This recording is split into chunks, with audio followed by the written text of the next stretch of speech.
係啊，又嚟呢一個沙田大學站嘅海悅酒店食佢自助晚餐。喺佢個官方網站訂呢，佢而家做緊特價，4人即係2送2啦，圍到每人418蚊就可以食晚餐，價錢呢就真係相當唔錯啊！同埋呢，佢就夾攝啲，但係就坐得舒服啲，就有4個鐘頭俾你食嘅，由6點呢就食到10點，嘢食都相當都多㗎，我都食唔晒，都 OK， 你哋慢慢睇啊！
今次呢就做4個 main course 嘅，咁呢佢一響鐘呢，你就可以去攞啦。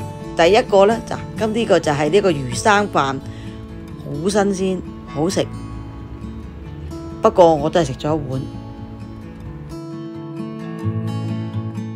嗱，又再響鐘啦，姐姐。今次呢就攞呢一個花膠，同埋呢個鵝掌啊，都唔錯啊，整得幾好食啊！好腍啊個鵝掌，個花膠都好味，灌咗啲湯呢都幾好，唔錯。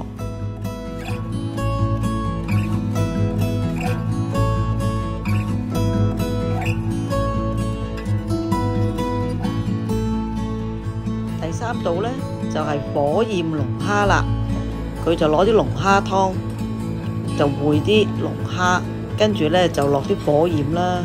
你話好唔好食？見仁見智啦，但係新款啦，叫做我自己都係覺得新鮮龍蝦梗係最好食啦。最後一道呢就係虎頭扒，好食。整體上呢，各樣嘢我覺得都好高分數，全部都好。